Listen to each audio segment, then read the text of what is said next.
Hello everyone, I'm Jacob Kaufman, I'm the nerd on the street, and today we are taking a look at file permissions on Linux.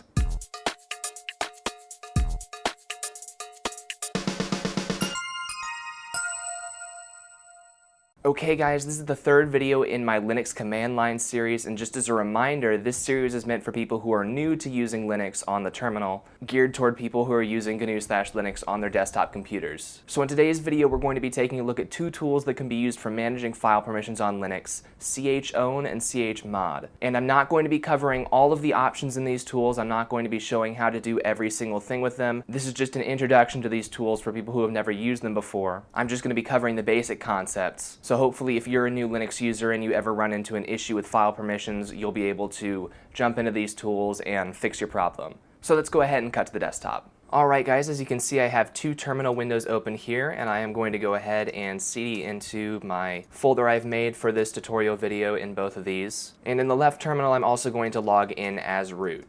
So file permissions on Linux are a mechanism, obviously, that allows certain users access to certain files and disallows access to other files. And Linux being an operating system that can be used on mainframes and servers, it has a much more robust and strong file permission system, in my opinion, than Windows does. However, those permissions can get in our way sometimes when we're using Linux on the desktop, and that's why I'm showing you how to use these tools today. So to start off here, I'm going to make a text file in my root terminal, and now that I've logged in as root, I actually need to change directory again.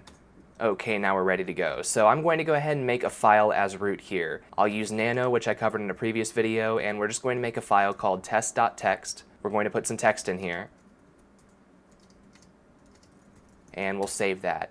Now if we do an ls-al on this directory, you'll see we have a file called test.txt. Like I talked about in a previous video, over here in our ls-al output, we can see the owner of this file. Right now the owner user is root, and the owning group is also root. Now in this terminal I'm logged in as my root user, you can tell because my prompt starts with root there, so I can cat out test.txt here. However, if I come over to my terminal that I'm logged in as my regular user Jacob in, I can do an ls-al here, and I can see that file is here. I can see it's owned by root, and I can even cat that file out right now. If I do cat test.txt, as you can see, I have permission to read this file right now. Even though root created it, my user still has permission to read it, and that's actually because of this permission right here. That's our everyone permission. Bear with me here, we'll get right back to this in a second, but I just want to demonstrate if I try and edit this test.txt file right now. If I try and go into nano as Jacob and edit this, you'll see down here at the bottom of nano it tells me file test.txt is unwritable.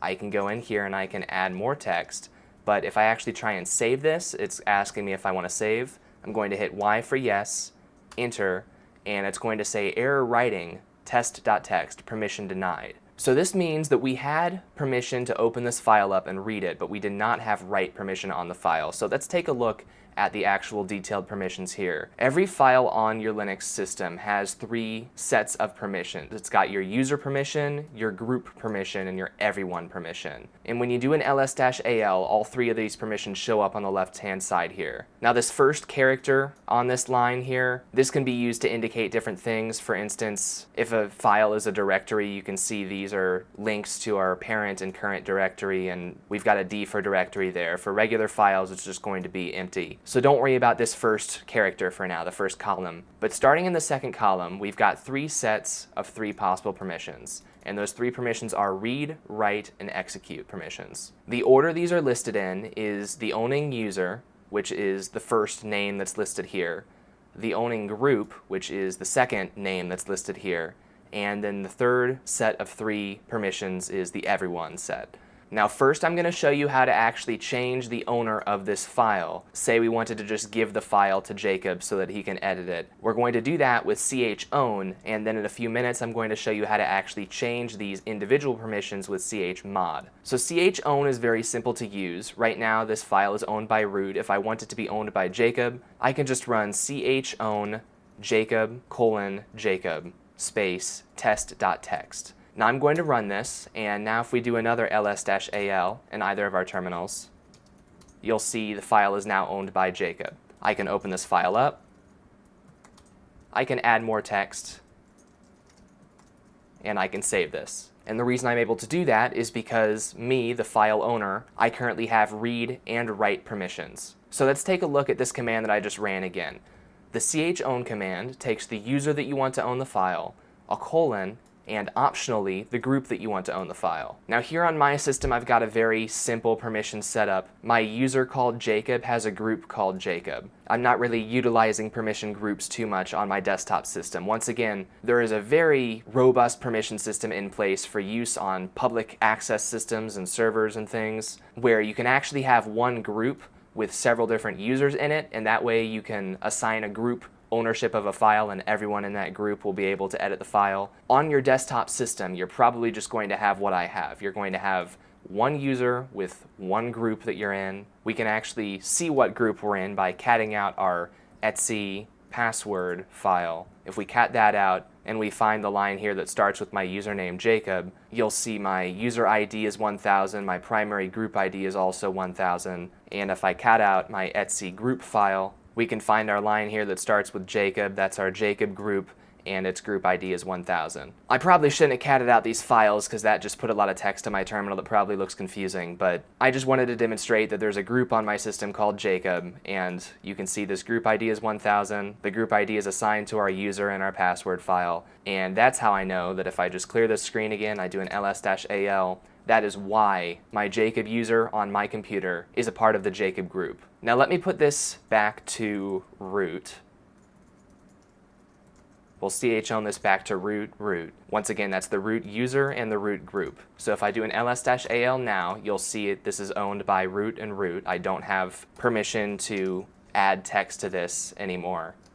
If I try and echo into test.txt, it's going to say permission denied. I'm going to run chown again, and a nice little shortcut for you. Some systems don't have the primary group called the same thing as the user. Right now I've got a user called Jacob and a group called Jacob, which is kind of confusing. You might have a user called Jacob or a user called Steve or a user called Bob and a group just called user or something generic like that. If you don't know what the primary group is called, but you just want to assign this file to a certain user and whatever group they're in, you can do that by running chown the username colon and just leave the group blank. So we'll put a space and then the name of our file. If we run this, chown is just going to say, okay, I'm going to assign this to the user Jacob and whatever their primary group is, which in this case happens to be Jacob. So if I do another ls, you'll see the result was the same. We got this set to the user Jacob and the group Jacob, and now I can echo more text into this file, and I don't get a permission denied error. And really in this case, we don't even need the group to match us right now. If you are the user that owns a file and the owner of the file has read and write access, the group really doesn't matter. But just for the sake of keeping our permissions looking clean and readable, it's usually a good idea if you're reassigning the user who owns a file to also reassign the group. So now we know how to pass a file back and forth between two users, and we can chown this back to root here. I just forgot to put the name of the file there. So now if we do an ls-al, you'll see this is back to being owned by root. We can no longer add more text to this document, test.txt. We are now getting permission denied again. Now we can actually give Jacob, or rather we can give everyone, permission to add text to this file without changing who owns the file. We can keep it owned by us and just make this a publicly writable file. And the way that we do that is with chmod. So once again, I just want to reiterate, chmod and chown both have a lot of options. They have got a lot of flags you can pass to do different things. I'm just going to show you some commonly used stuff right now and some basics, but you should definitely read up on chown and chmod if you actually want a thorough understanding of everything you can possibly do with them. So just in our scenario here, let's say I want Jacob to be able to write to test.txt. In fact, let's say I want everyone to be able to write to test.txt. This is a bad idea on a server, but on your desktop computer it might make sense. I can do that by running chmod a+w test.txt. I'm going to run that. I'm going to do another ls-al, and you can see now the user who owns this file has read and write access, the group who owns this file now also has read and write access, and everyone on the system also has read and write access here. You can see in the last three characters. So just to elaborate on this command, the A stands for all. It's shorthand for saying I want to modify the permission for the user, group, and everyone, all with one command. And then the +w is obviously adding write permission. So now I can come over here and I can add more text to our file and also cat it back out. Now let's say I want to take this access back away. I want this back to being only writable by me, but still readable by the group and everyone else. If I just run chmod a-w test.txt, as you can see now, I just took write access away from myself. So in this case, I may still be able to write to it since I'm the root user. Let me check. Can we write to this file? That was the wrong command. Let me run echo. Okay, so I was still able to write into the file in this case since I am the root user, but theoretically, I, the owner of the file, do not have write permission right now to this file. This might work a little bit better if we throw it back over to our user account here. Let's chown this to Jacob. We'll do an ls-al. So we've got this owned by Jacob, but Jacob, or rather the owning user, does not have write permission. So are we able to add more text to this test.txt file? No, we are not. Even though we own this file right now, we don't have permission to write to it because the owning user does not have permission. I can add that permission back once again by running chmod a+w test.txt, and now everybody has permission to write to it, including me. But if I want to remove write access from the group and everyone else, but keep it for myself, I can do that by running chmod, and I can specify separately the permissions for all three of these things. Remember, we've got the user, the group, and everyone. So we can specify chmod user equals read write, comma, group equals read, comma, we're actually going to put an O for other. I've been calling it everyone, but it's called other in chmod. So other equals read, and then the name of the file. And now if we do an ls, you'll see our permissions are back to what they were at the start of the video, or what they were by default when we created this file. I have permission to add more text to this right now, but other users on the system do not. They only have permission to read. So now you know how to set the individual permissions for users, groups if you ever do want to use them, and everyone on your system. We can actually do this with a shorter syntax. Rather than typing out all of these characters, we can actually do this exact same thing with a set of 3 numbers, where each number represents the level of permission that we're giving to one of these groups here, one of these objects, the user, group, or everyone. So let's clear our terminal just to make this a bit easier to read, and ls this back out again. So let's say, once again, I want to give everybody read and write permission here. I can do that by running chmod. For this example, I'm going to type 666 and then the name of the file. If we run this and do another ls, you'll see we now have permissions where the user can read and write, the group can read and write, and everyone can read and write. Now, where did I get this number from, 666? When we're dealing with these permission numbers, you can figure out what number you need by adding up some numbers that represent different things. So in chmod, the number 4 represents read, the number 2 represents write, the number 1 represents execute. And if you wanted one of these groups to have no permissions at all, you would use 0 for no permission. And to get the number that you want to set, you just add up everything that you want added into the permission. So in this case, I wanted everyone to have read and write permission, so I added 4 for read plus 2 for write equals 6. That's where I got the number 6 from, and then I wanted read and write for my user, read and write for my group, and read and write for other. That's where we got 666. Now let's say I wanted to put back the permissions I had before. We had read, write, read, and read. That would be 6 for read plus write, 4 for read, and 4 for read. So chmod 644. Once again, that's 6 for our user, 4 for the group, 4 for other. Test.txt. Now if we do another ls, you'll see we've got the permissions that we had on this file before. Now I do want to take a moment to talk about the executable permission, because read and write are both fairly easy to understand. Can I read the contents of this file and can I write the contents of this file? The executable bit determines whether or not you can execute the file as a program. And there are reasons why this is a separate permission from the read permission. When I first learned about the executable permission, it didn't quite make sense to me because I thought, well, if I can read the instructions in a program, I should be able to, execute them. However, sometimes a program has permissions to do things that a user may not have permissions to do. So if your program is doing sensitive tasks, you may not want every single user on your system to be allowed to run it. That's why that's one of the reasons why there's a separate executable permission. All right, now I'm going to come into this folder here. I've actually got it pulled up in a GUI, as you can see. And just for example purposes, I'm going to make an example file. It's going to be a text file at first, but I'm going to rename it to example.sh. This is going to be a little script file that I'm writing, and I'll cover scripting maybe in another video. But we're just going to make a little script file here that just echoes out, you ran this script, and we'll save that. Now when I run this script file in a terminal, it should echo back out the text, you ran this script. If I come in here into my terminal, and I do an ls-al, you'll see the example.sh file that I just made. Now if I try and execute that, if I run ./example.sh, I'm going to press enter, and you'll see we have permission denied.